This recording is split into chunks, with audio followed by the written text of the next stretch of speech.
Welcome to Profiles in Eccentricity, a show about weirdos. With your hosts, John Fahey, Aaron Peter, and Matt Brousseau.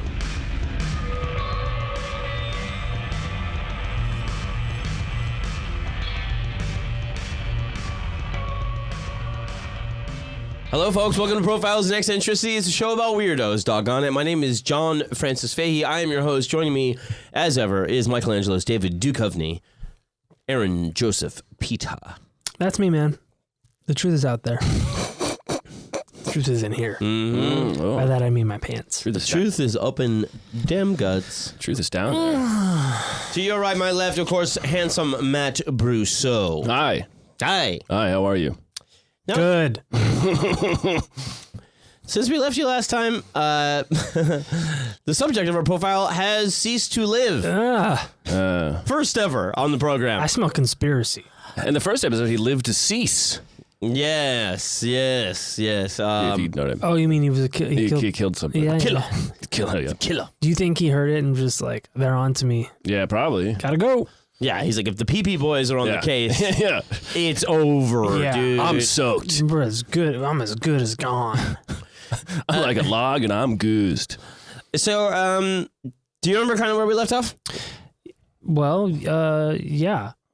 He was crying and then throwing up and Yeah. Well, he was crying without tears. Right. And then throwing up his fusilli a la Blake. yeah. Which he was wont to do. Mhm. Yeah. He does that every time. That's That's how he stays so svelte. Yeah. So Robert Blake was brief recap. Married against his wishes, I guess, to Bonnie Lee Bakley, who had taken fertility drugs instead of birth control. I mean, technically, she was taking birth control. It was pro-birth. Yeah. Yes. She controlled Control that birth. pills. Yeah. Yes. She had told Christian Brando the baby was his. She named the child She did. Christian Brando. And so once Blake was like, saw the baby again, fell in love, and was like, my fucking baby. and her thing, it was alleged she had even said to Blake when he was talking about her daughter, he was like, oh, your daughter is almost as good looking as you, and she was like, oh, well, you can have sex with her too if you want. Wait, what? I've never heard that from the daughter. It was just mainly like a thing that Blake was throwing around to be like, this is why she's so terrible. Right. And why And she was like 13, you said, something like that? yeah, she was young. She was definitely underage at the time. I think she was toddler-ish. No, Not by then? No, it's from the marriage with her cousin. Oh, Yeah. right. She was child prostituting the product of incest. Yes. Who also, he doesn't even know if those are his kids. I don't know if you remember that. Yeah. Yeah, and I can't remember. Did they do a DNA test to be like that is Blake's kid? Yes. They did. Okay, They did. and yeah. it was. And Christian Brando was none too thrilled because, like I It said, had his name. Little baby Beretta. he had a little cockatoo on his shoulder. Christian Brando had done time for killing this guy that was fucking with his sister. Manslaughter. And manslaughter. Manslaughter. And he was like I said, looking forward to the kid being his because he thought it would kind of up his estimation with his family. Make his daddy proud. It's like, yeah, you Yes. killed one person, you created another. It's kind of... And he had drug issues and would go crazy It's fun. here and there.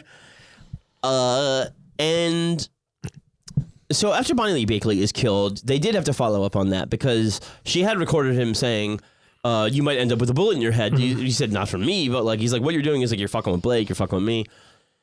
So Ron Ito, lead detective, has to follow up on that. Right. And Christian Brando is like, well, I have a witness that I was, up north somewhere. That I could not have killed Bonnie Lee. Exactly. Basically. Skiing. And she was this woman, her last name is Madsen, and she was like basically hired by the family to be a professional babysitter for an adult man to make sure he doesn't get into more trouble. Christian Brando, yeah. And so that was like, his alibi was covered by her. The guy was changing his diaper. Yeah. The family basically hired an alibi. No, she had been with him. No, but I mean, yeah, like to always be around him to make sure that. Yeah, like seriously, watch this adult and make sure he doesn't fucking be a psycho. and she's barely succeeding, you know. When she got interviewed by the cops, Christian Brando said something along the lines of like, "Oh, I did it, you know, like I made it through, and they threw LAPD's finest at me." And then he was like, "Let's go to the bar," like right away. Yeah, you got to celebrate. So one man's slaughter, another man's laugh. So, to recap on the murder, Vitello's around the corner, suburban street, under like a blacked out street light, behind a construction dumpster. Really, it's a scene from a TV show. They found the Walther PPK in there, not an RCP 90. It's clobbering. I swear to God, once I heard Walther PPK, all I could think of was the POV of the car. So fucked up. But Streets of Studio City, proximity mines. yeah. Odd job. No odd job. No odd job.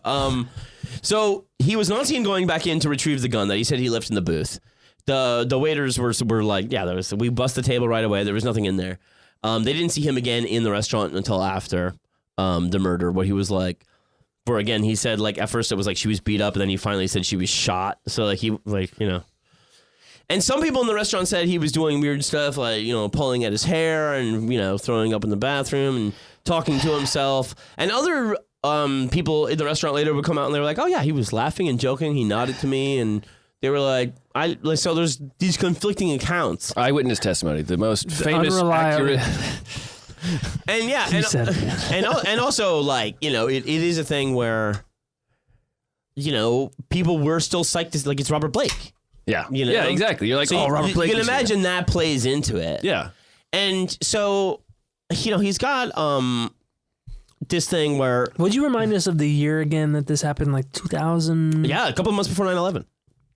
God, boy, he's fucking happy that happened. That news cycle. I swear to God, that's why. Right I swear to God, that's why this never got higher profile. Yeah.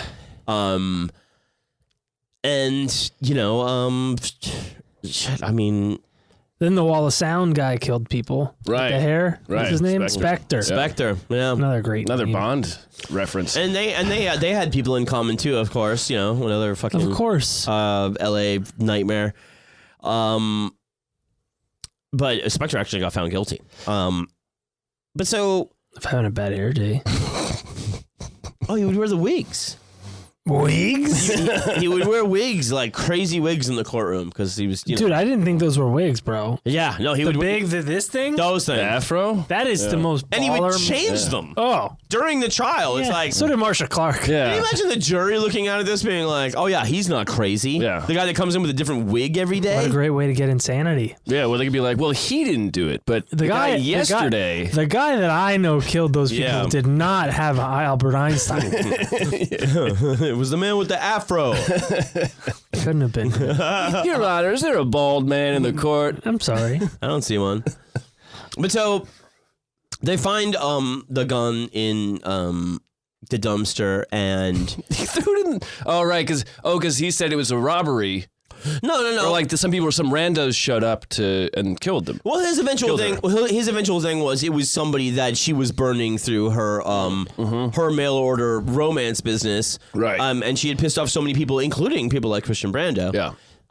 That it must be somebody. Plenty of people wanted to kill her. Yes, it was the idea. The gun had been oiled. Again, no blood spatter on him, but also the person was saying like it only went out 8 inches. Whoever shot her was about a foot or two away. And remember, he had no gunpowder residue, and they were saying like the amount he had is like normal for anybody that just owns a gun. Period. Yeah, and he used to go to the range a lot. He used to go to the range, but so they're kind of like, we know he's involved somehow, but how the cops and the DA and everybody is going to throw it at him is, I think, what eventually is their undoing, because they kind of know he did it, but they don't know if he did it or had someone do it. And what they ended up eventually going on with the trial is that he did it himself. And that was Big swing. that was a mistake. Were there any witnesses saying that there was a large man puking and stumbling through bushes? He's not a large man. He's a small guy. No, the bodyguard. No, the bodyguard. Yeah. Earl Caldwell. Yeah. Moose, aka Moose. Right. No. He wasn't throwing up near the scene like I don't last think there was time? any kind of witnesses, but also like if you walk around there, those are like rich people that don't want to know anything. Yeah. But so yeah, he knocked on the guy's door. The guy was like, he was kind of acting weird. The cop said he would cry when they found out when he found out in the interrogation room that she had died. He was like, did one of those like cries. But again, there were like no actual tears while he's sobbing. No, he puked them all out. Yeah, and I'm also dehydrated. so he hires a big shot lawyer right away, and he's just really guarded. He starts paying Earl Caldwell legal fees right away. Once the cops name him as a suspect too. The bodyguard that was / a handyman, again a guy to keep around the house, very much once upon a time in Hollywood, and the big thing that happens while they're doing the investigation is this guy comes forward, and he's like, I can't deal with this on my conscience anymore. Robert Blake approached me to kill his wife, offered me $10,000. It's not enough. Nothing. No, I wouldn't kill a dog for 10. I think he actually might have offered him $100,000. I told you Bonnie Lee Bakley's younger brother, she wanted him to kill some guy in Mexico for $10,000. Right. So whatever, there's no in between. It's 10,000 or 100,000, depending on. You forget a zero. Yeah, it's fucking madness. But he was like,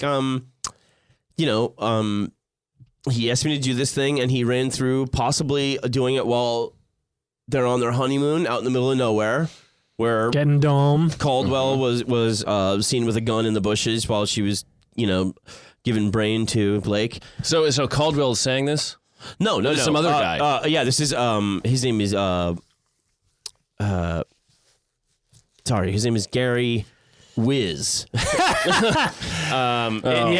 His nickname is Wiz. Gary Wiz. Nobody beats. He's G Wiz. Yeah. Oh my God. He was. His brother's G Willikers. He got the name Wiz because he was like a whiz kid of a stuntman. And he was actually on the fucking helicopter that killed Vic Morrow. Oh, shit. In the Twilight Zone. movie? And he told Landis, this is too dangerous a stunt. He was like, no, dude. And a stunt coordinator on a lot of things. He had married a stunt woman, and they had a kid together. He became a stunt man. And Gary had, a big old coke problem. Is that right? Yes. But he was like, what are you going to do? Ron Ito, the lead detective, was like, why would he assume that you would do this, And he was like, well, I had killed somebody before in self-defense, and he maybe thought I would do it again. It was my roommate, and there was something, it was like fucking inferno, probably a coke? A drug mess. Yeah. Release the dragon. But so he ran by this thing of Vitello's. Killing her outside a restaurant. That was he said that was that was one of the situations that Blake posited. That Blake threw by him. And maybe he wouldn't have known. I mean, some of that would have been in the papers, I imagine, right? So you're going like, would he have known? Oh, after the fact. I see what you mean. Yeah. Well, it might have not even been Vitello specifically. It might have been just a restaurant. Sure, yeah. P.F. Chang's. Yeah. The Robert Blake dish at P.F. Chang's. A McDonald's. Casa Vega. Notorious Vega. MILF Hangout. Oh, my God. Yeah. But so this is a huge break because they don't have... an antique gun like a Walther PPK and him collecting antique guns, that was a thing. And at first they searched Blake's house. They found some 9mm ammunition missing, and then they realized whatever was, lodged in her was not those. It was like 3 exact bullets. So his missing ammunition was not the ammunition that was found in... Was not, exactly. And... So at first they always think they have like some kind of a thing. Then they search Earl's place And while they're searching, they find like a list in his car that's like 2 shovels, black duct tape, lie. Also, lie. Yeah. Let me see. Last. Oh, lie. Don't tell the truth. Yeah. See, I had to- LYE. What am I missing here? Yeah. And then Did you see that joke on the Oscars about Robert Blake Oh, last night? about how he's not in the in It's like memoriam. we're gonna take votes to see if we should include him in the in memoriam or not. Savage. Yeah, I had no Tom Sizemore. He had to hit the QR code to see more legends we lost. oh, that's right. He probably would have been there. Interesting. They posted a QR code. How? Like, what a bummer. I mean, I guess who They cares? did Ray Liotta, which is I guess close enough. That's a good one. But like, you're not gonna do Sizemore. QR code your death. Oh boy. So his name is Gary McClarty, Wiz. And so he did stunts in 150 films. I mean, Oh. like name an 80s movie. Die Hard. Wait a second. Yeah, what's an 80s movie? Yeah. I don't see Die Hard Rambo here. 3. Jurassic Park, Heat, Terminator, Blade Runner, Longest Yard. First one or second one? That would be the original. Animal House. He's the one that rides the motorcycle up the stairs. That's how he knows Landis. Yeah. Blues Brothers, Beverly Hills Cop Awesome. 2, 1, Days of Thunder. 48 hours. Bet he's in 48 hours. It's probably hour 10. And so yeah, he in 91 he had shot and killed his roommate, and they ruled it self-defense. Fuck, dude. And That's rough. Can you imagine that? No, not anymore, I He think. did say he was over 10,000. I'm sorry, to kill Bonnie, and you know, the thing is like he was like, I just can't live with that, dude. He came forward, and this guy was given his Blake got his number through another stunt guy named Snuffy. Now, that guy probably knows how to kill people. Yeah. And you know, when they interviewed Snuffy, he was like, I got a bad ticker, I can't talk too much. That's exactly what I thought he would So sound like. Snuffy is the one guy that never really snitches, where he just says like, I just put him in contact with some people. And yeah, McClarty is like, yeah, he said, you know, he floated these possibilities, and then I told him I didn't want anything to do with it, basically right away. And then once it happened, he was like, I know what happened here. Yeah. So then this other guy comes forward, and he's a roommate of another fucking stuntman. And These guys are not making enough money. Yeah. and that guy is like, yeah, he's out in Victorville. He's like, there's a lot of meth on the property. In Victorville at the time, they said they could take down 3 meth labs a night and still not put a dent in it. I bet that's probably still true. Dude, what the fuck? Victorville's it's a silly place. Dude, if you have to have a roommate in Victorville, Yeah, that's not good. things are not going You're doing well. a lot of meth. And this is the thing too, where it's like, you know, you're finding out, like, I mean, the Wiz being like the celeb stuntman, he's like, he's ahead of the curve by just doing coke. Yeah. Oh, yeah. Yeah. These other guys are doing meth out the fucking ass. Well, see, he's successful stuntman. He gets to do the coke. Yeah. Yeah. And so, But those meth stunt man, they'll do anything. so this guy says, I know a stuntman that was offered money to kill Bonnie Lee Bakley, and he's like, the guy, you know, he told me about it. He was my roommate or whatever. I was like, your roommate? What, are you in a trailer in Victorville? And the answer is yes. Just that $75 a month is just king. Sorry. Yeah, once upon a time in Victorville. The end. And so they're like, holy shit, fucking another stuntman? And they find out it was a guy he had worked with before, Blake. And he also got his number from Snuffy. So Snuffy is the one, he's just not talking. Mm-hmm. You know what I mean? Because he said, like, they were like, did McClarty talk to you after Blake talked to him? And he's like, I didn't even know they talked. He's like, but McClarty called me to ask if he knew what Blake talked to me about after the murder. Uh-huh. So this guy, Hambleton is his name. He's heavy into meth. He had meth like on the kitchen table, in the hutch. Sheriffs in Victorville were all aware of him because he would have crazy meth delusions all the time. Life was a stunt. Yeah, he said one time he thought that people were disguised as like Joshua trees and sagebrush surrounding his property. So, Which they were. That U2 album must have fucked him up.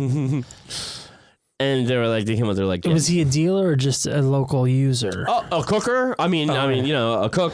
Chefing. Yeah, and For a vertical integration. Yeah, top to bottom. Mm-hmm. And so Hambleton, he's known as Duffy. His name is Hambleton? Yeah. Okay. Duffy and Snuffy. Duffy Hambleton. He got Duffy's number from Snuffy. Fake name. And he got Wiz's number from Snuffy too. Now this guy's name is Snake. And so shout out to the neo-Nazi hot tub party. If you want to check that out. And so now they're kind of going like, what the fuck? You know, and I told you like the PI that Blake hired to find out all this shit.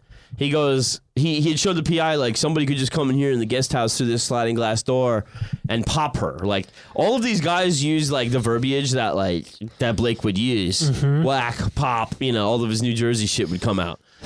And so McClarty was, you know, eventually he's like, he actually said the word pop and he goes, yeah. And that kind of became like a point of contention later because they were going like, so he never actually said to kill his wife. And it's like, what the fuck else could he be talking about? Pop. Yeah. I mean, I guess pop could be a nice Yeah. Fucker. No, right hook. Not a pop shot, John. Yeah. Oh, I'm sorry. Punch in the jar. But so yeah, Pop yeah. shot too. Well, so Hamilton at first is like, no, I'm not, you know, fucking, he talked to me about a motorcycle movie or whatever, and, you know, then they got a search warrant because they were really hoping to find meth on the property to leverage. They didn't get anything. Something smoke. And, but yeah, he was the guy where they were like, lots of guns. They were like, you got to go there with like a sheriff, and he's got to have like the fucking, come out, and so basically they had to eventually get a grand jury summons, and then he understood like, okay, well now I got to talk because Snuffy. Duffy. Because when they wore him down, he's like, dude, I hang out with fucking bikers and meth heads and stuff like that. He's like, if I testify in a huge trial, I'll never be able to hang out. He's like, show my face. He's like, my life is fucking over, you know. Which I mean, and you got to stay in that. Yeah, I mean, you got nowhere else to go. Yeah. All this meth is there. So then eventually they break him down, and he's like, yeah, he ran through. He's like, he took me to his house. He starts showing me the pictures of her stuff with like the scams with the guys and the nude photos. And he starts saying, yeah, you know, somebody could come in here and pop her. And he's like, we could also do this thing. And he goes, he went through 100 million fucking scenarios as if I would pick one and go, yeah, that's the one I'll do. It's Mousetrap. And he was like, so I just, you know, I was playing along, you know, he's like paying for my food or whatever. And I kept him talking. Yeah. Hey, free yeah, meal. and then eventually he's just like, nah, but like while he was playing along, he says Blake got a phone card to keep in contact with him because he goes, phone cards can't be traced. And Ron Ito immediately is like, they can totally be traced. And he's like, where'd he get the phone card? And he's like, some 7-Eleven on Ventura. And he's like, all right, well, if he paid for it with a credit card, right, bickety bam, it's fucking right there. They get the access to the phone card right away. And it's calls to Snuffy, Wiz, and Duffy. Oh, the three kings. And a million, bringing gifts. And Duffy has the most calls. And so that was the thing where I think he said to his roommate, the phone would be ringing, and the one that went to the cops, and he's like, don't answer it.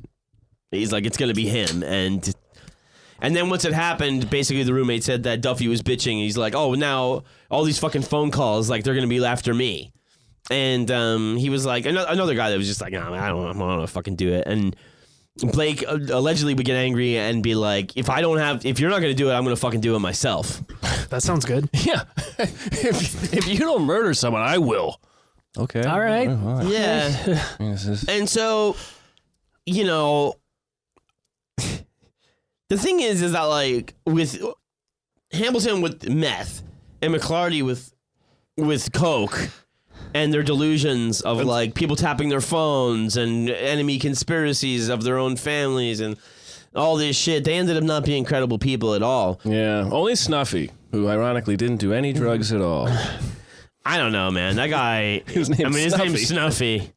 He only looked at skin flicks. And yeah, and you know the other PI too. Like he was just kind of like, you know, all of these guys would end up getting called to the trial and be like different levels of discredited, you know, because of all that stuff. McClarty, his own kid testified against him, being like, my dad had so many delusions like that. I didn't know if he was being fair to Mr. Blake.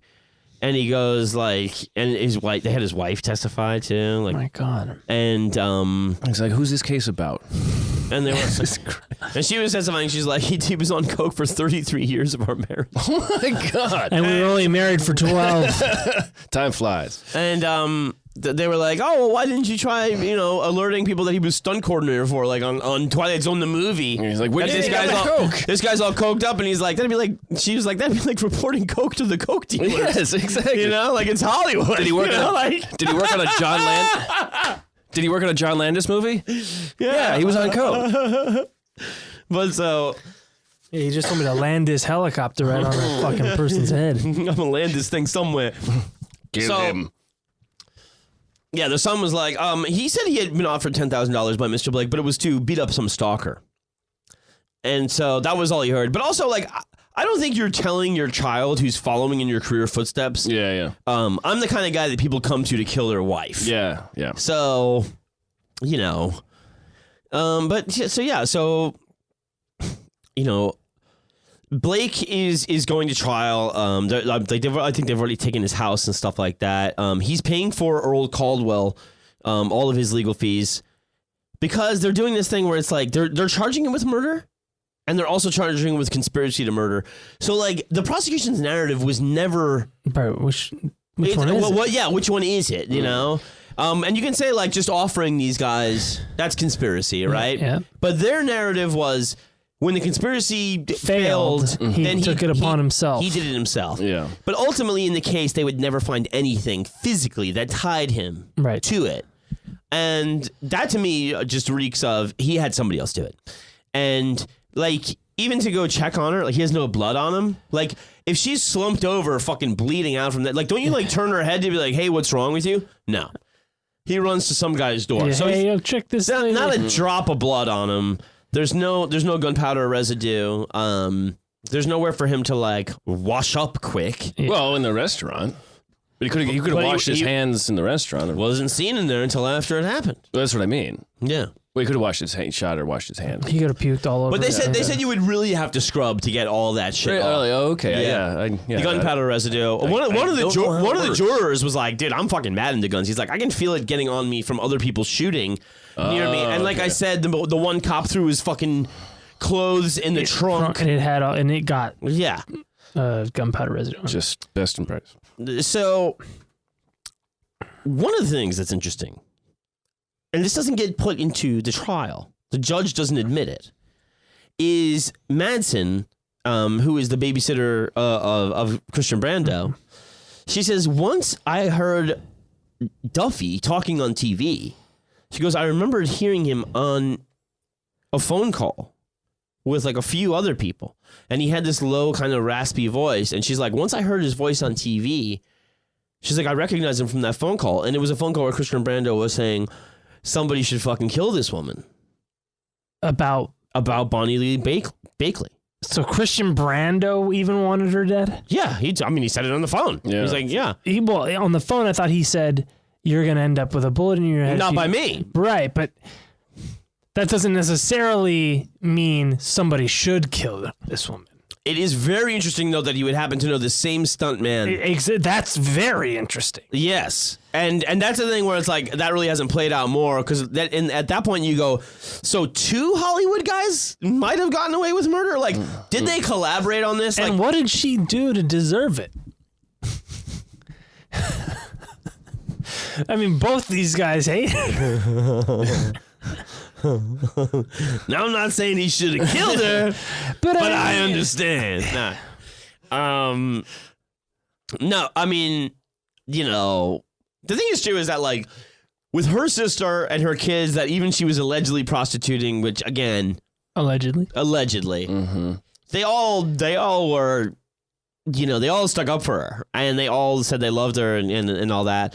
And that's the thing too, where it's like also she was providing bomb ass money. Like I said, she didn't leave much less money to those kids than Blake did in the civil trial suing him for her murder. Like I said, she had $500,000 and property in Southern California. So, you know, not bad to be split among her 4 children. Right. And, you know, like I told you about that moth to a flame shit where she was saying like if she saw Earl with the gun, she saw him laying out the sleeping bag, she saw fucking she couldn't help herself anyways, and she kind of knew it would still make her famous, and she did say that. Yeah. She was like, it'll be even if it does kill me. Yeah, it was never really about the money more than the fame with her. Yeah. She was watching fucking Sunset Boulevard with her sister.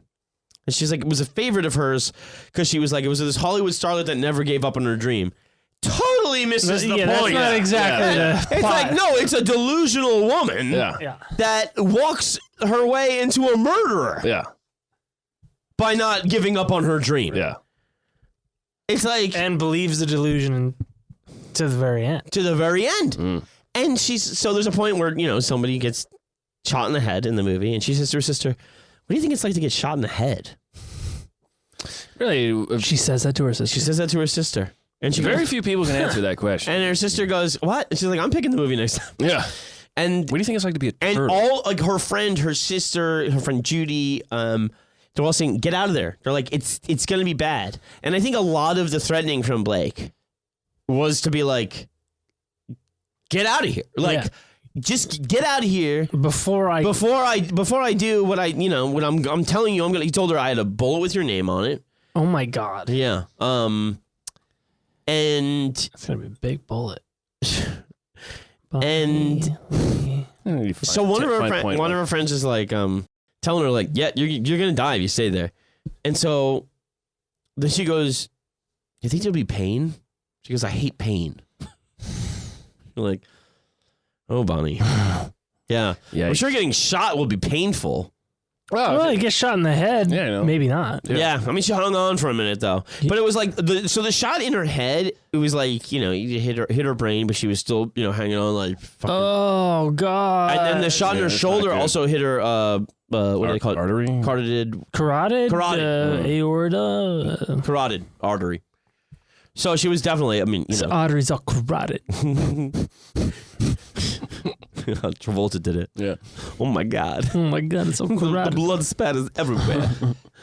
But so yeah, she you know she went to it, and you know people say like at the restaurant he was like laughing and joking, and then there was like alternate again accounts. So when this all comes to trial, you know he's been in jail for like a year. Oh, really? They're okay. Yeah, and I don't think he could bail because he's also paying Earl's legal fees. Oh, okay. And that's why I really ultimately think it was Earl. He, like I said later on, his wife would be like, "Yeah, we were supposed to be up north, but he was not there that night." And so I think after his barfing episode on the honeymoon, I think he was like, "No." Do you think that Blake was barfing in solidarity? I think both of them were just like guys that talked tough, and then when it came to actually doing dirty work, they were like, "This is not fucking cool." And you know, he was another gun nut. And I mean, also on that list, he had 2 guns. You know, with the shovels and the lye and all this stuff. Later on, he would say it was for plants or some shit. Oh, yeah. Now with the lye, how is that spelled? LYE, yeah. Okay. And so just to make sure. So but you know, he just had these fucking hangers on around, man. Yeah. And always usually a recipe for one director that worked with him, he said he he's like, he'd be the most professional actor I ever worked with. He goes, he could fucking turn it on, and he could bring, especially with young people, performances out of them that they would never replicate in their greatness. He goes, but as a guy, he goes, he hung out with the scum of the earth, you know? And so, yeah, he just always had like a bunch of fucking semi-hoodlums around, you know?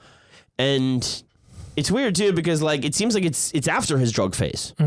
But he's still hanging around with these guys, and I was like, oh, you know, he's saying, you know, Bakley, like, oh, I know some guys in Sing Sing. She tells him, like, I'm a fucking grifter right away after they have sex for the first time, and he's like, oh, interested, you know? Oh, cool. Yeah. And then once, it was just like the changes, like, once he was grifted.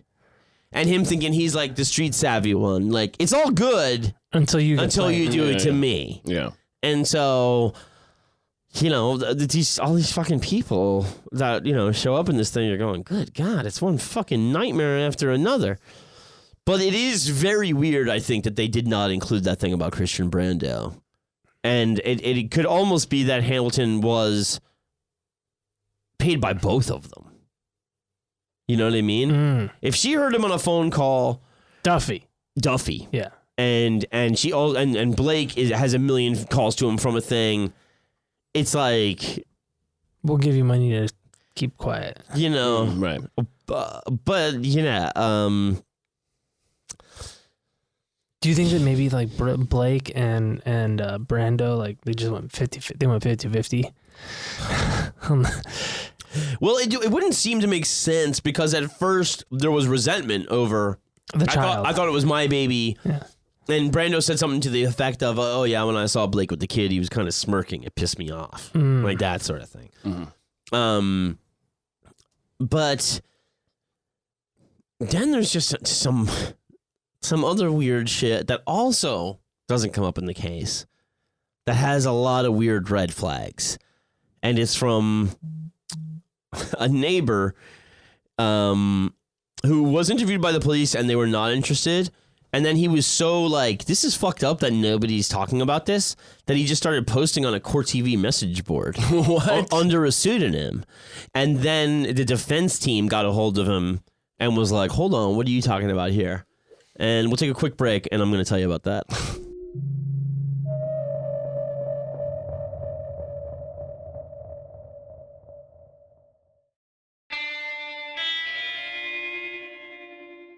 And we're back. And we're Blake.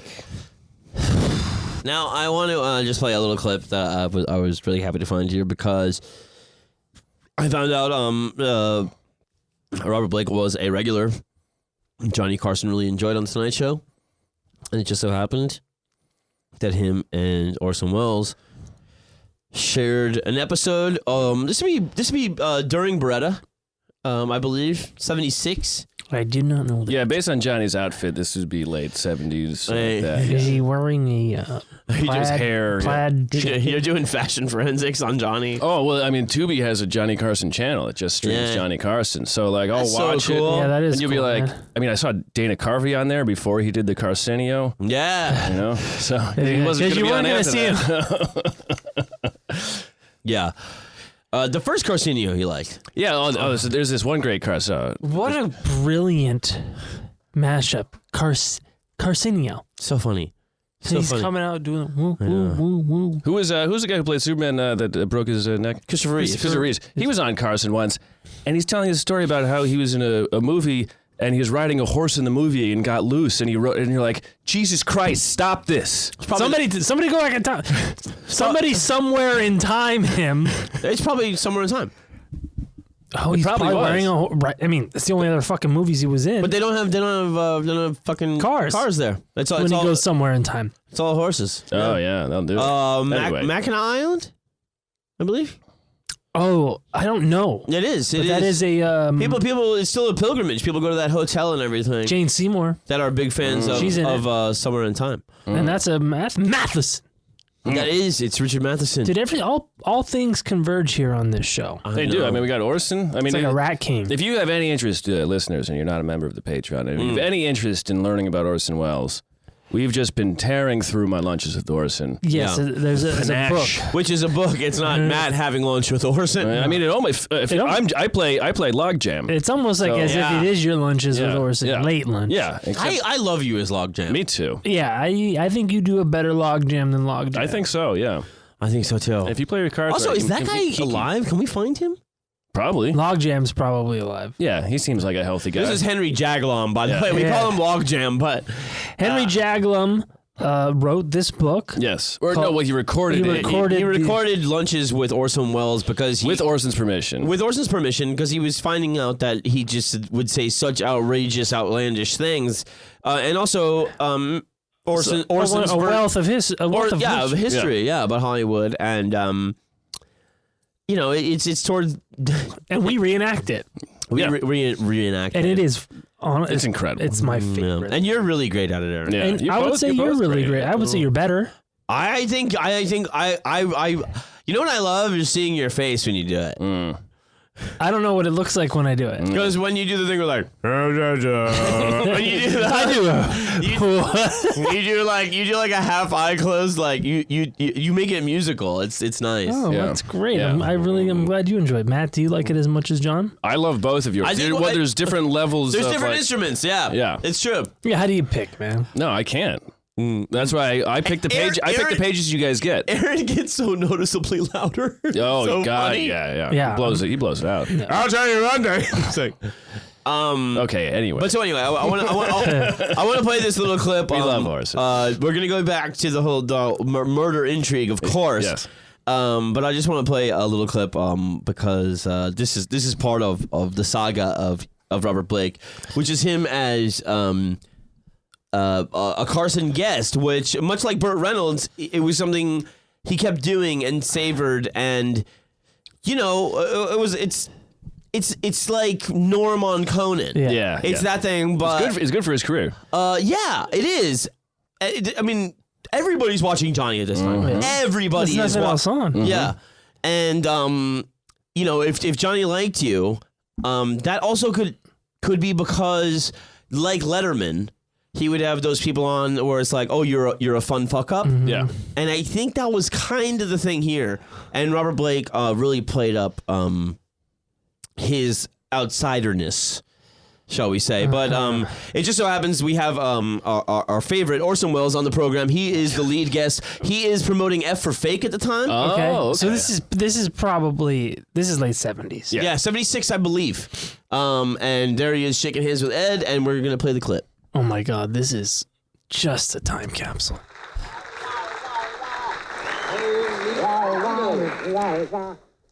You met Mr. Wells before? Mr. Wells, you make Wimpy look skimpy. Well, you see, I'm fat and you're ugly, but I can diet. I can diet.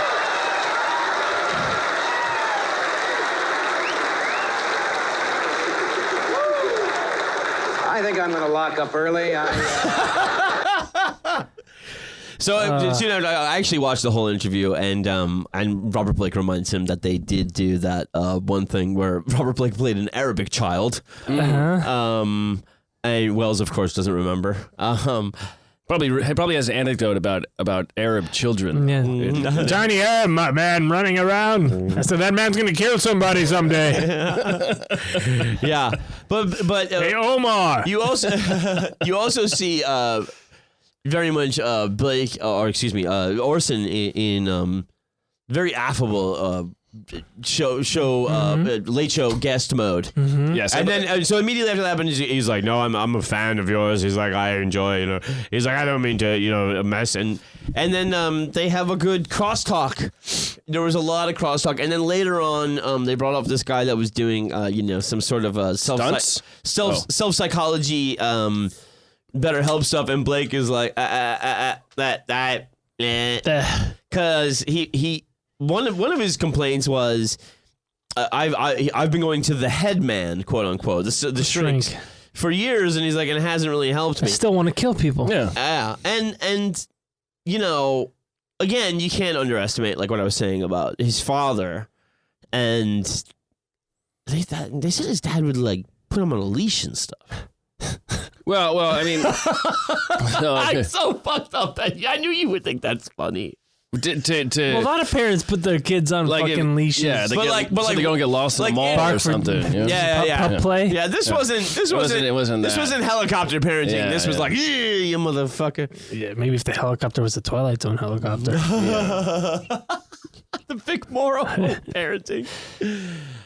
I think Vic Morrow also was like trying to shield those kids in the shot too, man. Yeah, that's what they say. Yeah, So that's tragic. what they say. Like he just like grabbed both of them and was trying to take the hit. Meanwhile, Landis is calling Orson on the day of his deposition. Duffy's up there, chopped to the gills. Those kids end up being chopped up. Oh God!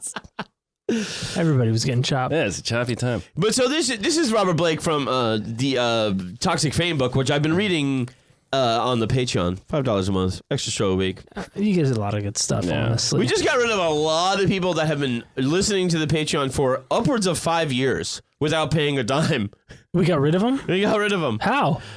We just made it so you have to pay up front. But like, can you imagine? Wait, how did they setting an alarm before it like gets deducted from your account and then they would just repledging? Yeah, because a lot of work to get free shit. You wouldn't have to. You wouldn't have if to you pay put that much time into making a few extra bucks Yeah. Oh well. and giving them to us. Oh well. Yeah. One of them is named Elise. That's all I'm going to say. Do I know her? No. And you never will. I'll drink to that. This is Blake talking about the Tonight Show stuff, and it gets you into an idea of his narrative. I invented a Robert Blake character on the Tonight Show, which I did for 20 years, that America loved and Johnny loved. It was 90% bullshit, but I'm not a stand-up character. I'm not a singer. So I had to do something. I was outrageous. It's easy for me to be outrageous. But my own self-destructive madness made me go sit there next to Carson.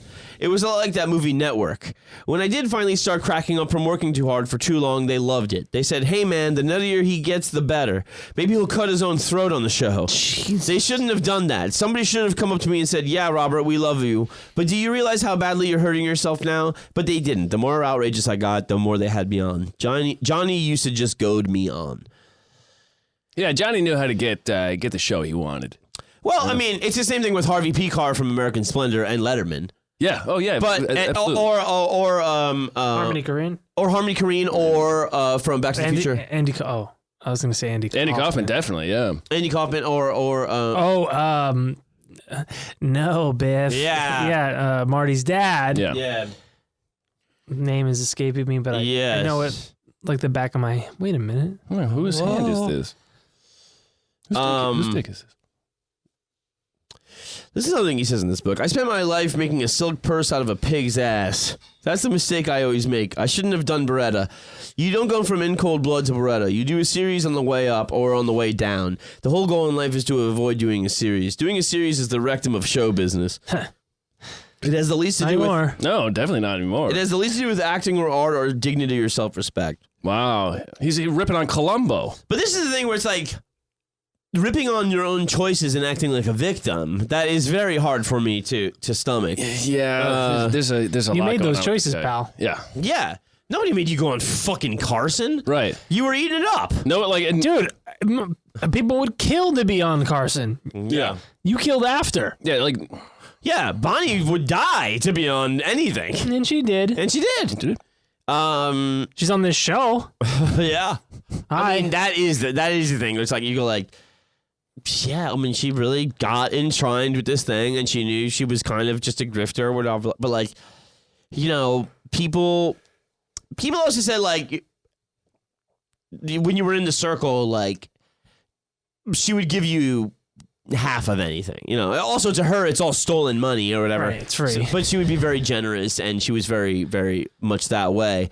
But she just had this thing where she couldn't shake it about fame.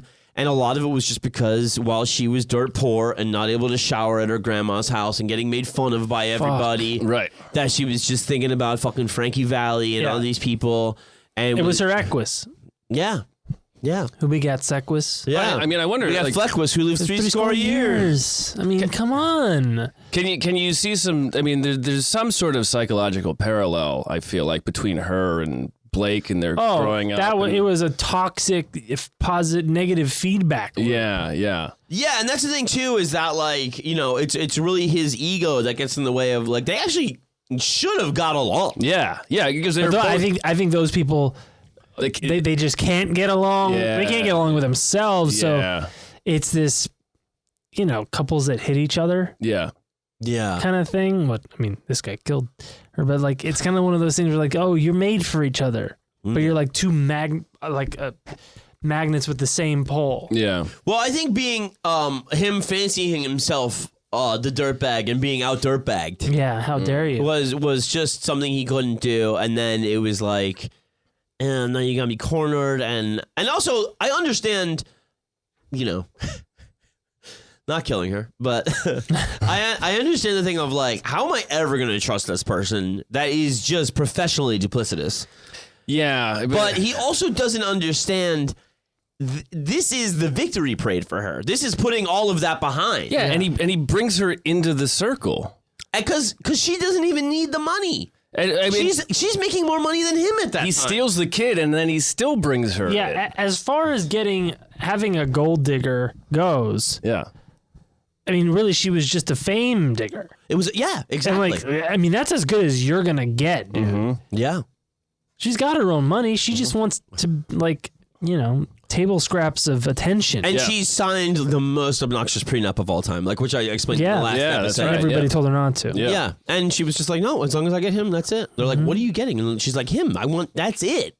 Ironically, like the dinner at Vitello's is the thing she wants, where people are people are looking and being like, oh, who's that woman that Robert Blake is with? Like, that is what she wants. The eyes. Yeah. Yeah. And, when she was pregnant and she fucking saw herself in the tabloids, and she was like, basically, it was a story being like, Robert Blake is, kind of getting conned by this woman, and, he's doing everything he can to get the kid away from her and stuff like that. And she just looked at it and she goes, Robert Blake sent that. And she, tipped off. Tipped him off. And of course, who else would? Yeah, you think the fucking National Enquirer is digging into Robert Blake? Like, no. Yeah. And, but she just she saw it, recognized exactly, because she knows those moves. Yeah. Mm-hmm. And she just was like, not going to shake me off. It's going to come twice as hard. But what it did do was, it was after the kid was born, because it also included the Christian Brando stuff, and that was the thing that would let Christian Brando know.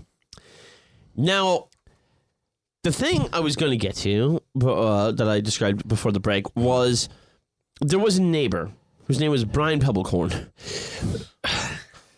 Every Doesn't character, it sound like a neighbor? Every character of this is out of a TV movie. Howdy. And Blake had lost his first showbiz lawyer because he demanded to go on Diane Sawyer before the preliminary hearing. And the lawyer was like, absolutely fucking not. I will quit over this. He quit. The next lawyer quit when he wanted to talk to fucking Barbara Walters. Oh my God.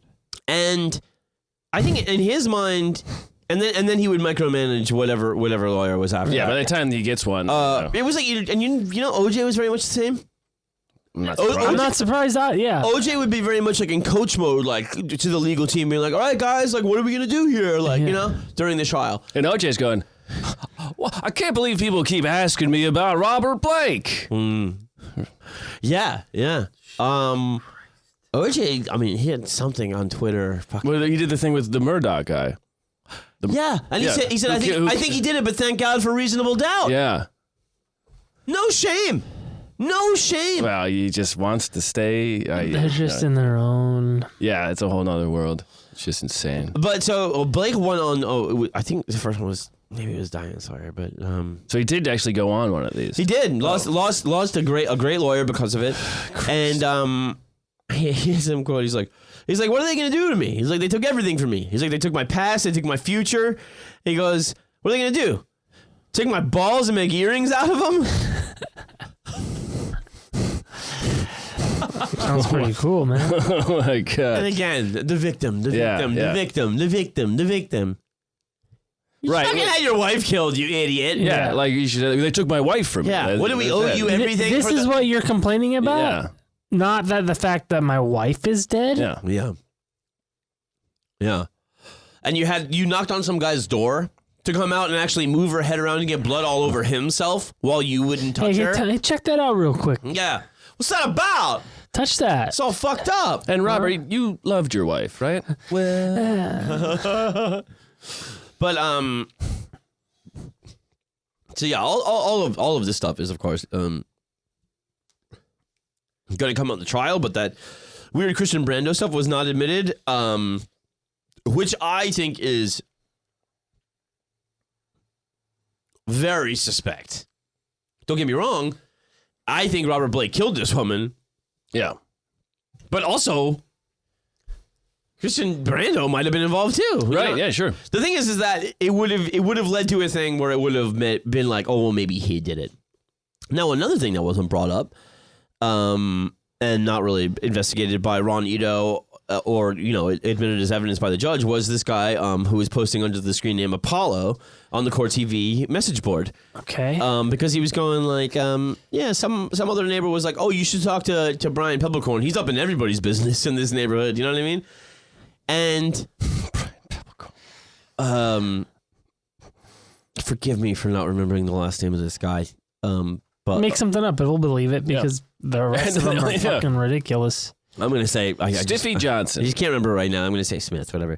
But there was another guy, and I remember because of Bonnie stalking Jerry Lee Lewis. Yes. Oh, that's right. This guy's name was like Jerry Lee Smith. He was another Jerry Lee. Christ's sake. And he was another guy in the neighborhood that Brian Peppercorn knew, like a neighbor of Blake's, that was fucking in the fucking stunt world and a meth user.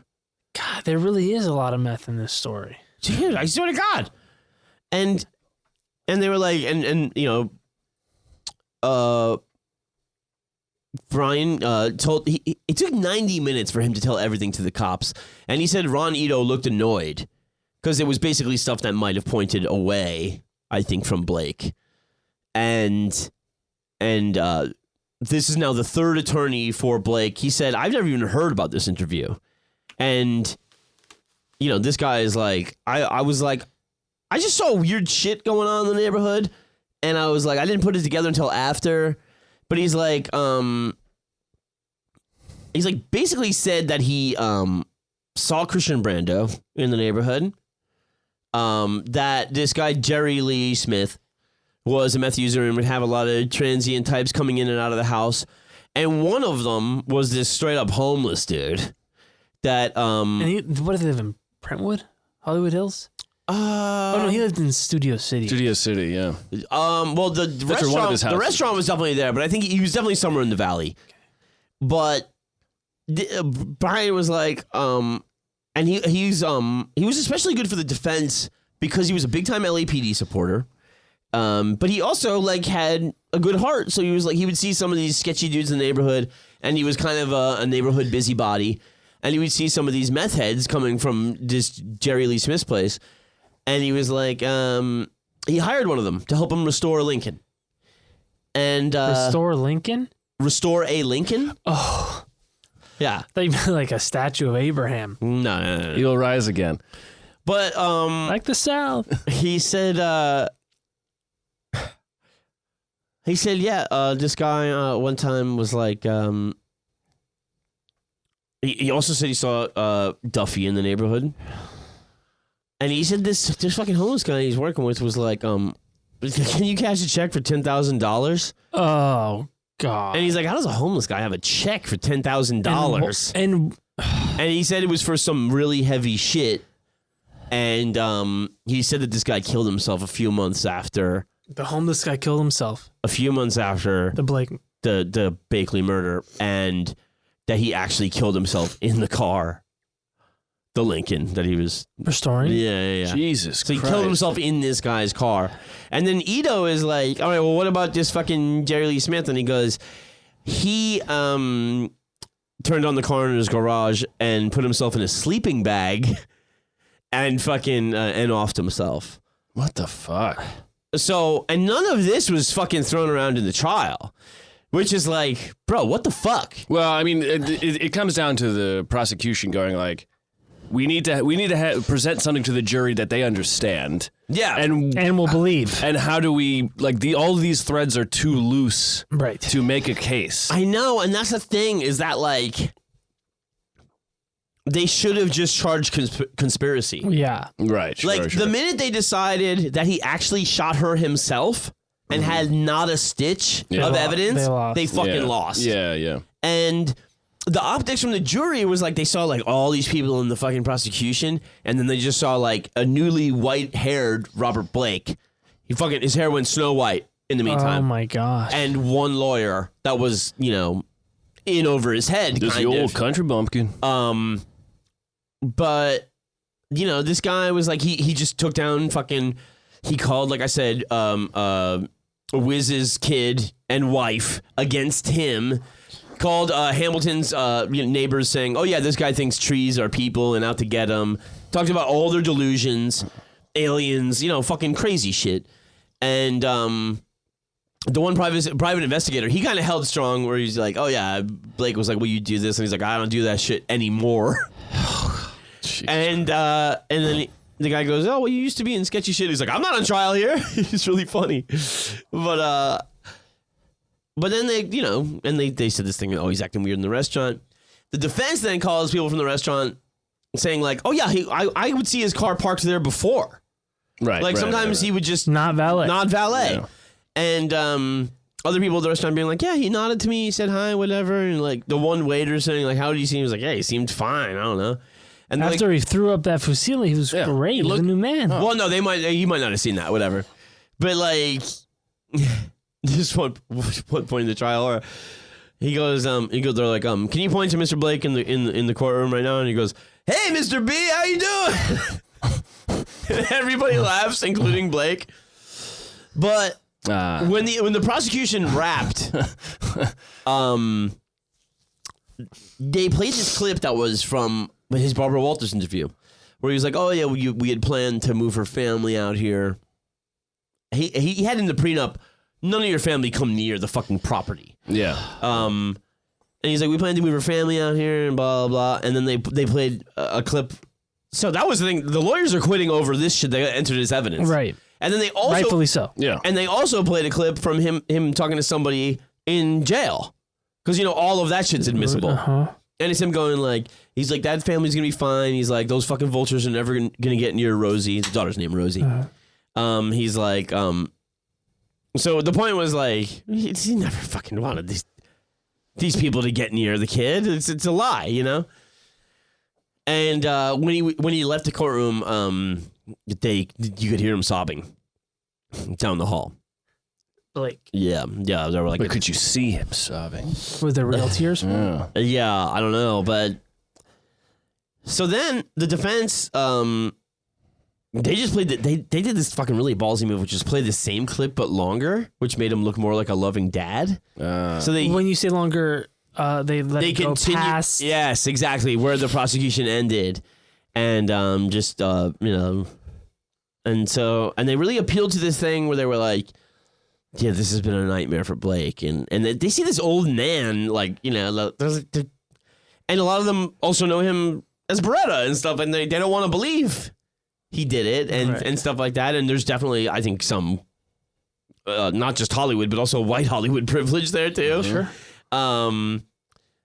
And he also didn't talk, right? He doesn't testify or anything. He doesn't have to. Right. And that ended up serving him well because He did go on Barbara Walters, Yeah. which is yeah. But yeah, it ended up not being the worst thing in the world. Maybe it's what saved him.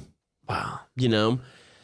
And so then, gets found not guilty. Before the verdict was read, he said to his lawyer, he's like, don't worry about it. It's okay. So he's like 100% sure he's going down. Yeah.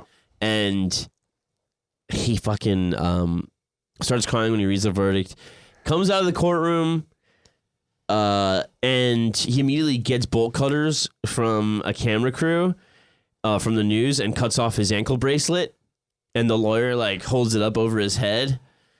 And then he has like this weird fucking rambling speech. Michael Jackson doing the moonwalk on the top of a car. Yeah. And he said something to the effect of, you'll never meet anybody that's had more miracles in their life than me. Jesus. And then one reporter goes, who do you think killed Bonnie Blakely? And he goes, shut up.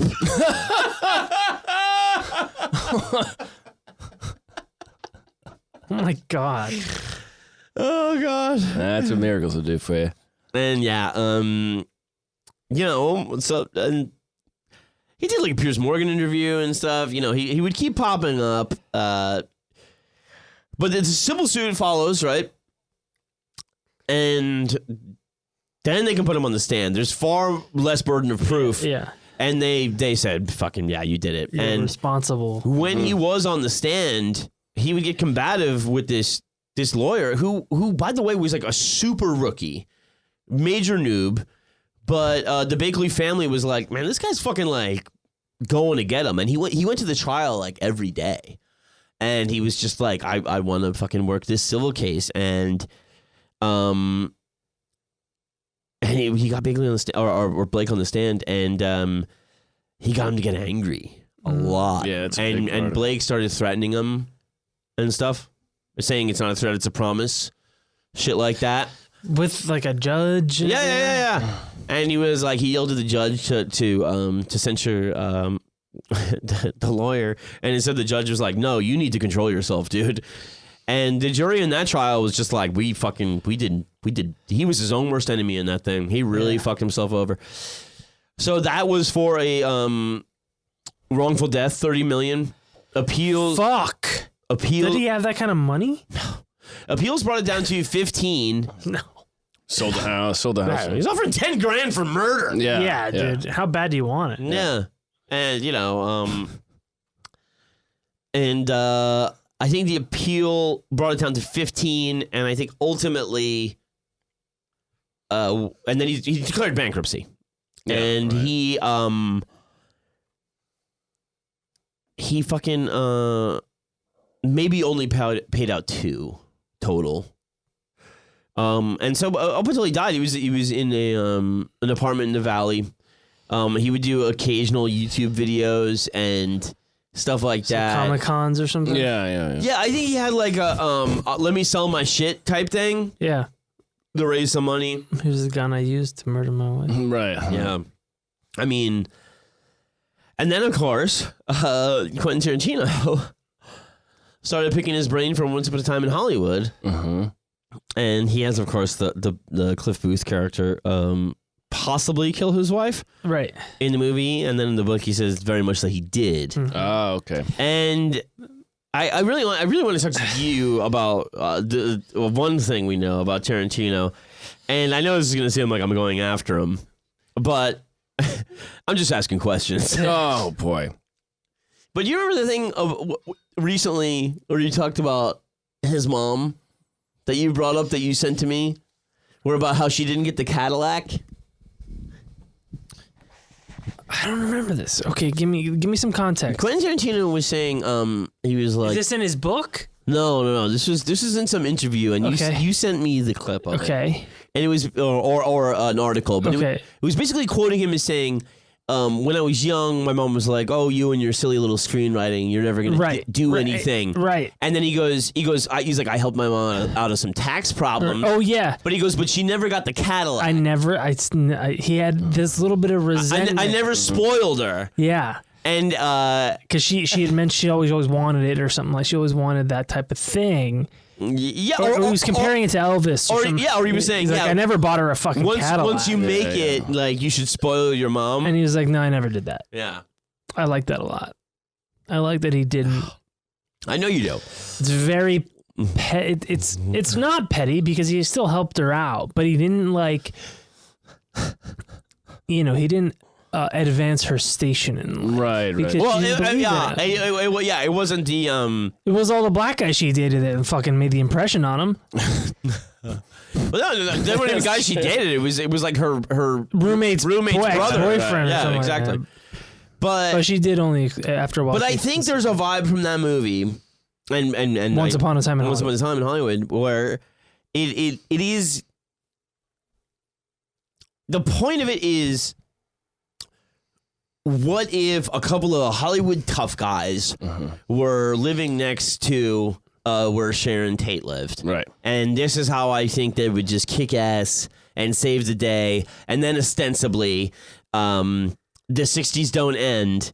And I'm thinking it's Quentin Tarantino also watching Bonanza and watching Death Valley Days and watching all those shows and not having a father. And then his mom's mean to him. Right. And I think he's kind of forgiving a lot of misogyny. Okay. All right. I'm listening. I'm putting it together. Yeah, you're smart enough to do this. No, It's a movie also where Sharon Tate barely has any fucking lines, and She it's just all appears it's almost all as a- about dudes. She's like a ghost. In it. And Most then, of his movies- and then he's talking about that's- I didn't give my mom a Cadillac, but he's fucking driving to fucking the Valley to talk to fucking Robert Blake, who's a goddamn murderer. Right. And friends with Harvey Weinstein. Yeah. the assistant DA or whatever. That's one of my favorite things about the trial. He was like, he called Blake a miserable human being and said the jury were incredibly stupid.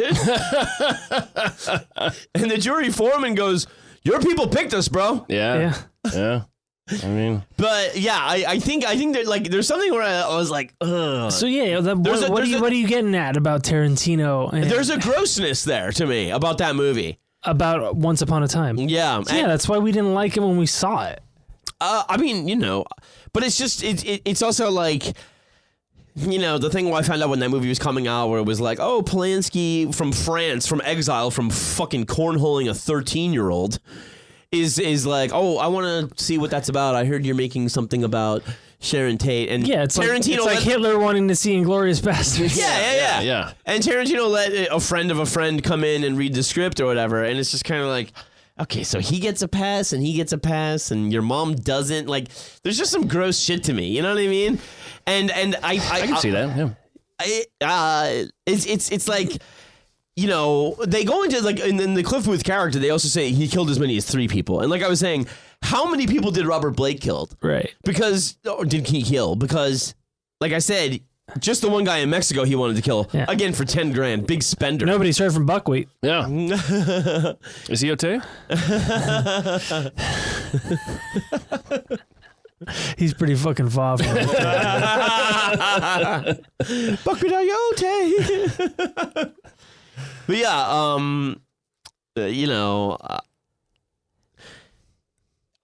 he's, Blake is, he's a guy that when his dad died, he pissed on his grave. Really? Christ. Yeah. Oh my.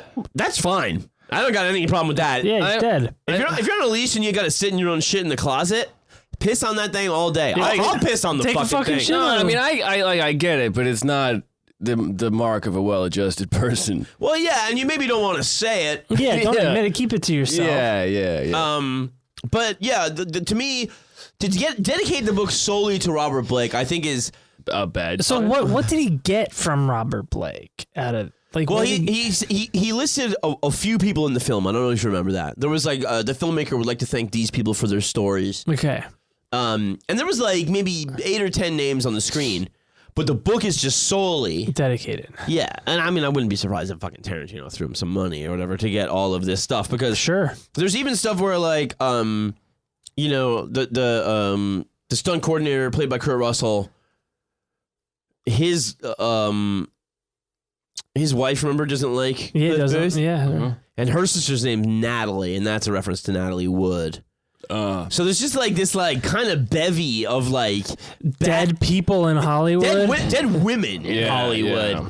And it's such a male-centric movie, and I feel like there's this thing where like Tarantino was raised by men on TV and didn't have a father, and he had a mom that was like, we've talked about this before, single moms, they got to do both roles, Right, and then they end up being resented. and then they end up being resented, and then those guys keep looking for father figures, Yes. and to me that is.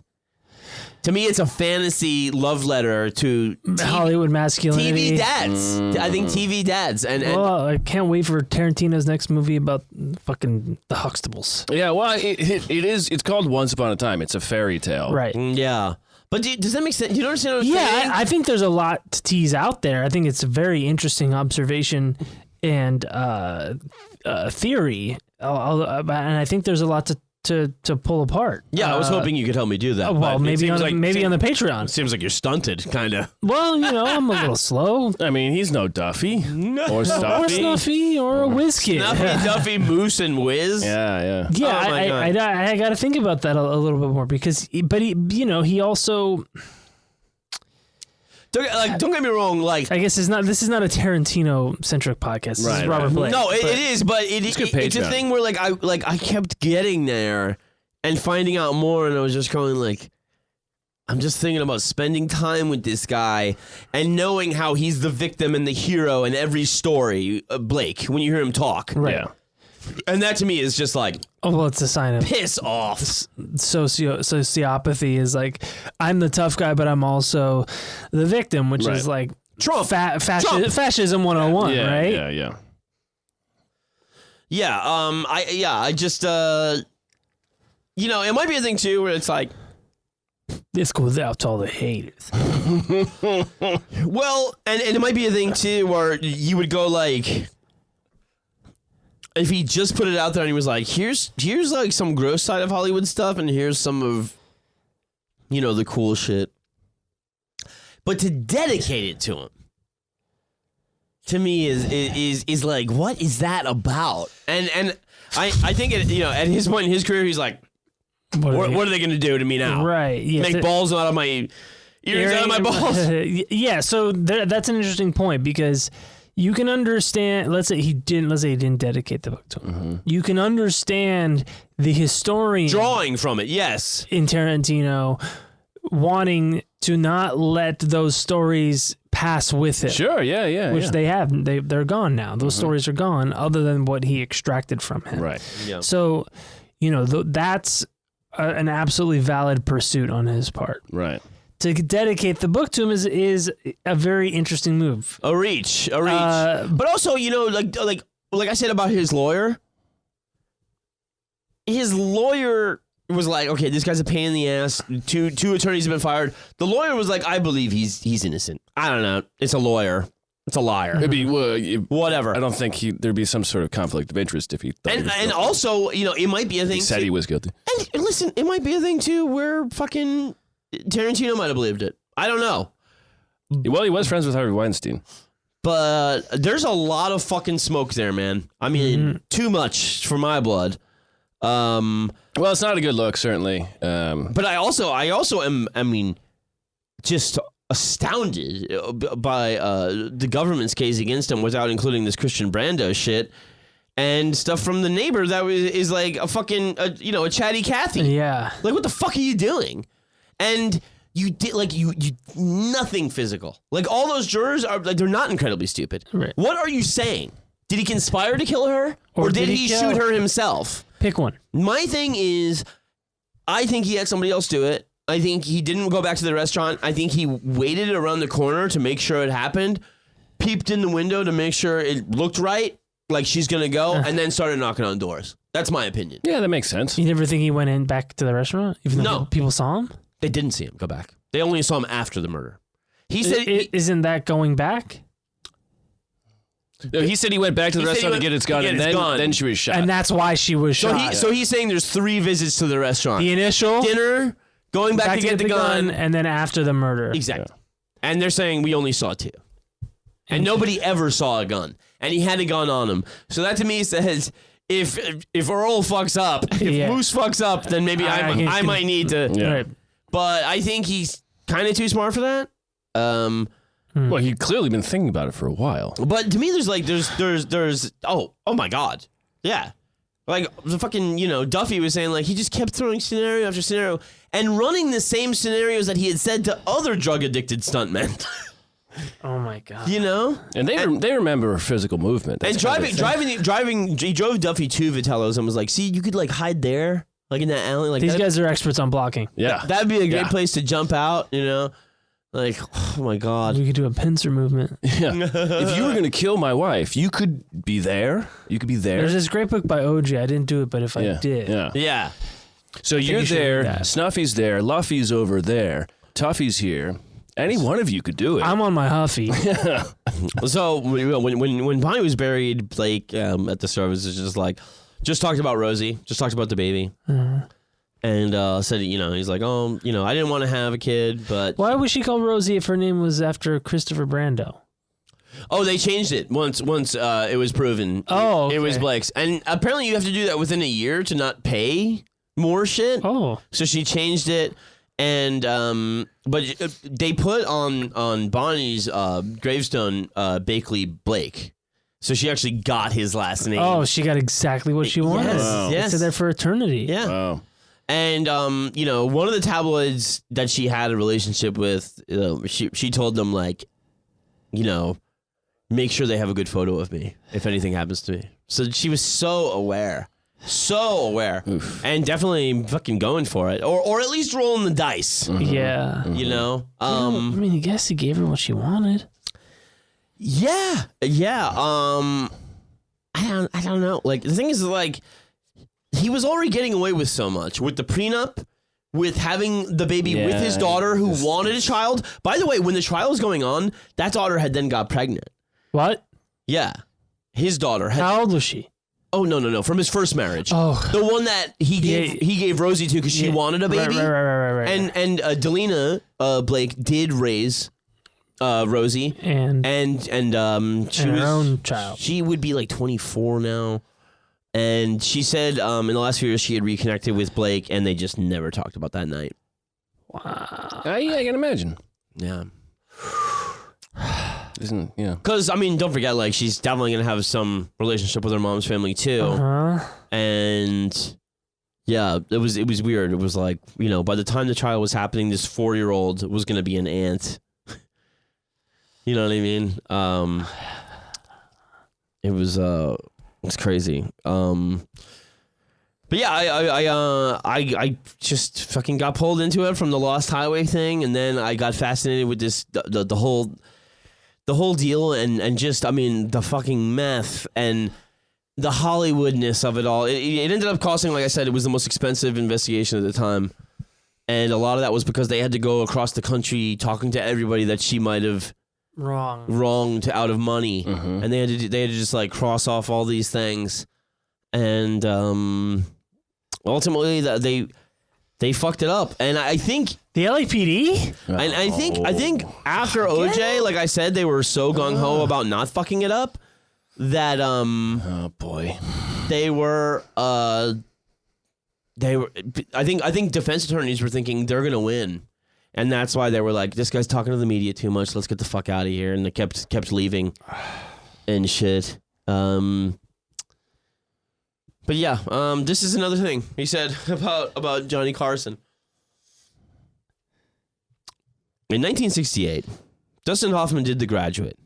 Warren Beatty did Bonnie and Clyde. Jack Nicholson did Easy Rider. And I did In Cold Blood. None of them had to go have a life on The Tonight Show. All of them, all of you didn't have to do anything. Again, another victimhood. Yeah. Yeah. None of them had to go have a... None of them. No, they wanted to. What does fucking Ed have a gun to your fucking... You know, So he was lamenting having to do the Tonight Show? yeah. Yeah, saying I was an extra celebrity because I did more than them. So he was saying, was he saying none of them had to go do the Tonight Show, or none of them went on to do the Tonight Show? No, he was saying none of them had to, as if he had to. Right, He didn't have to right. do a fucking thing. Right. You know what I mean? Yeah. It's, again, victimhood. He said, people talk to me about writing books all the time, but it's such a pain in the ass because writing is very difficult. I could write a whole book about just the Little Rascals. How do I put the 60 years of madness between two covers? If I start talking to you about just my relationship with Buckwheat, I could be here for a week because nobody knows Buckwheat. I'm the only person on the planet today who's alive. Buckwheat was my closest and dearest friend. If he was alive today, he would hate America for the clown they've made out of him. He hated the guy he played on the Rascals. Hell, I could do a book on Buckwheat, let alone the Rascals. Why didn't you? But well, writing's hard. Oh, he said it. He did say that. Yeah. What do you got to do? Fucking collect more fucking Lugers? Pay a guy $10,000 to write a book for you. Ultimately, I do find him to be a miserable human being, of course. Yeah, very much so. And I understand there's reasons for that. Of course. Just like I understand there's reasons for Bonnie being a grifter. Mm-hmm. You know, if you're 7 years old and your dad is fucking diddling you, Yeah. and you know, you grow up dirt poor, and then you see some kind of way to make it, and then you make it happen, and even when you fucking, you know, just charge headlong into death, you still leave your family with a decent chunk of change. Mm-hmm. Pretty good run. I'm like, you know, Mistakes made. Yeah. Everybody's a product of their environment. Mm-hmm. yeah, and that's the way that tune goes, I guess. And that's the name of that tune. Yeah. Robert Blake, Wow. Dead. rest. Yeah. Rest. You can rest now. Mr. Blake? Yeah, I don't know. Mickey Gubitosi. Yeah, it was just a real tawdry, tacky, tasteless saga. About a few little rascals. Yeah. Yeah, I was really taken by it, and it was just fucking bizarre, out of this world that we published it the day he died. Incredible. If you don't know that, we did do it hours before. Yeah. We got the announcement. We were sending it to 12 each other. hours before We were sending it to each other, being like, well, He might have died during our recording. I know. Yeah, that's true.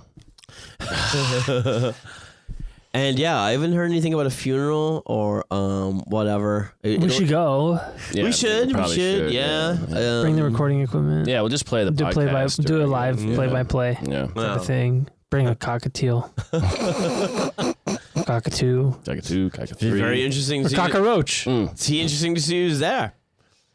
You know, maybe- Tarantino. Yeah, I bet. I fucking bet, dude. We could talk to him about it. Well, I think maybe we could talk about this Tarantino thing on the Patreon. Yeah. Yes, subscribe, folks. Extra episode per week. Down and dirty. Real introspective, extrospective. Chopping it up. Fellas, thank you for listening to my tale. It was a great Thank you, tale. I didn't say goodnight, I love you, and then somebody died. So tonight I'm going to say goodnight, I love you. My name is John Fahey. I hope nobody dies. I'm Aaron Pita. Matt Brazeau. Good night, everybody. We love you. Good night.